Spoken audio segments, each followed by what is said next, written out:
get a small team together of people, like-minded people, who are passionate about your film. You write from your heart and passion and instinct first and foremost. You're going to tap into some universal stuff. Don't show guns. Comedy tells the truth, and specifically it tells the truth about people. There's a lot of talented people that never make it because they don't understand the business. You've heard of 48-hour film festivals, but have you ever thought about shooting your film on a smartphone?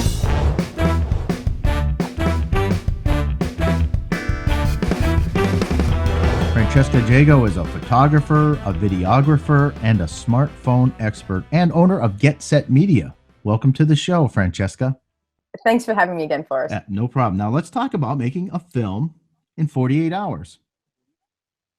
And not just any film, a film on your smartphone in just 48 hours. Right.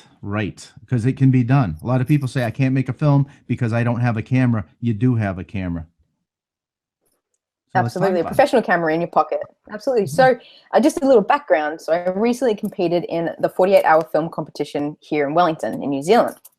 And for those who don't know, you create a film from the initial idea conception through to scripting, filming, editing, and handing it in within just 48 hours.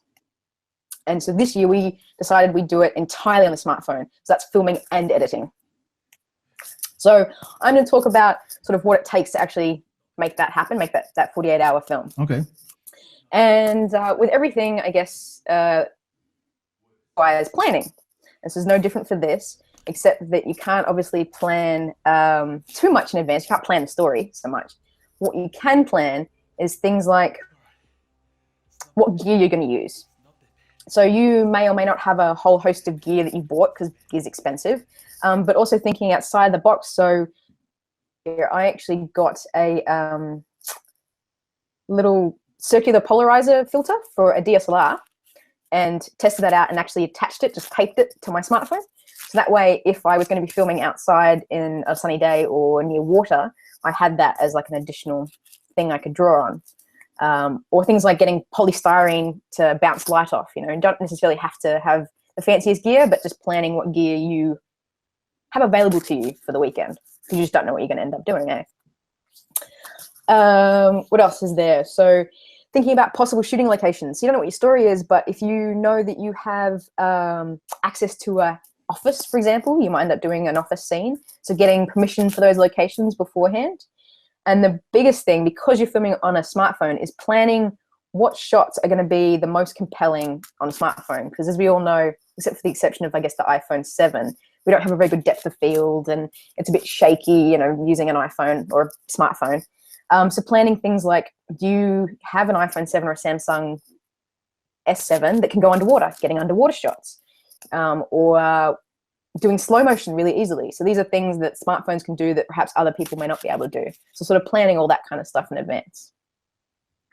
Sort of ask if you had any questions about the planning stages of that kind of. Well, how would you plan an office, like you mentioned an office scene? If you didn't know and you're doing a 48-hour film fest, is that you just kind of plan it like, hey, I might need an office? Or is that how it is? Is that how? Yeah, exactly. Yeah, so you plan it in terms of getting access to it, so getting people to sign off because you need to have release forms for everything. So what we did is, because I was like, I must shoot underwater, that'll either be at the beach if it's a brilliant day, which it wasn't, or it'll be in a pool. And so I went down to the local pool and got them to sign a release form and let them know, oh, I might film here, I might not, can I have access to it, and doing that kind of thing. So preparing that all in advance, because you have such a short amount of time to actually get stuff done that you need to do that planning to begin with. You know, I liked your idea of the polarizing filter too. I thought that was kind of unique, using a polarizing filter on a cell phone, thinking outside the box like that, having equipment that's in your regular camera bag. I would have never thought of. Yeah. What are some of the absolutely, other things? Because you can. What were you gonna say? Other things? What? No. Some of the other things like that, like the using a polarizing filter.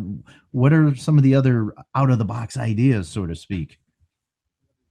Yeah, so I also grabbed. I went to the dollar store and bought those magnifying glasses for old people, or not old people. People who have poor eyesight. And it was a 4. It was a 4 times magnification. And I've noticed that if I held that up to the lens of the iPhone, that it would actually make the background or the edges basically blurring. So trying to cheat that depth of field, I should say, effect without actually being able to do it. So that was another thing I had. So I tried all these things in advance, gave them a bit of a go, just to see what would work, and then put them in my arsenal. Ah, okay. You know, on the subject of that, I once used, I took some interesting photos shooting through a plastic soda bottle that was green in it.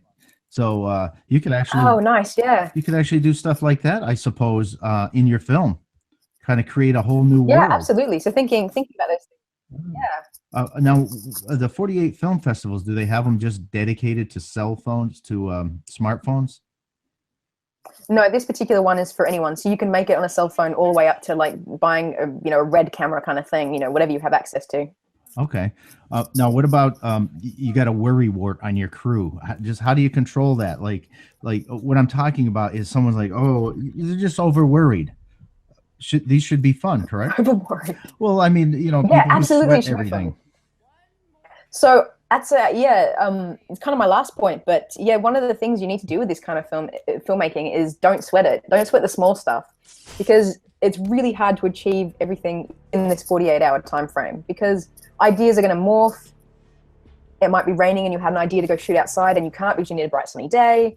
You need to be able to adapt and just not sweat things, because it is meant to be fun and have a laugh, And yes, you want to try and win, obviously, you compete to try and get further through the competition. But overall, it's, you're making a film in 48 hours with a bunch of people you're at least friendly with. Yeah. And it's just about having fun, Fun filmmaking. What about when it comes to the editing process? How does that operate? Editing on a smartphone? Yeah, so in terms of editing, I edited on iMovie iOS, which that's what I did the most of the film on. And editing on a smartphone, it gets really small after, it's such a small screen, well, unless you have like a 6 Plus or something, Note something or other. It's really small and it does get tedious on your eyes. So the best sort of way to get around that is a TV. So it's nice and big, so you can still work on it on your phone, but you can see it on a big screen. Well. But yeah, editing basically would take place within the 48-hour time period. It kind of goes, Friday night you develop the script and the idea. Saturday you shoot all the way through to the early hours of Sunday morning even, and then you start editing all day Sunday. It's kind of how the timeline goes. Oh wow, so you don't get much sleep on these things. No, it's pretty much you're up for 48 hours. How married should you be to your footage? Yeah, so that kind of brings up a sort of a saying by a writer called William Faulkner, which is like kill your babies or kill your darlings, if you've ever heard it. Mm-hmm. Which essentially is if there's a element of your film or your writing that you're just absolutely in love with, it may not actually progress the story and might actually distract the viewer. So you actually have to kill your babies. So that's what we say in New Zealand. And that footage that you love, or that part of the story that you think is the most amazing part, actually you just have to get rid of it, because overall your film's going to be better for it if you just get rid of the bits that aren't going to help you tell your story. Even though you may have got that epic shot, but it just really doesn't add to the story. It might look really good, but then the audience will go, why is that in there? That doesn't have anything to do with this.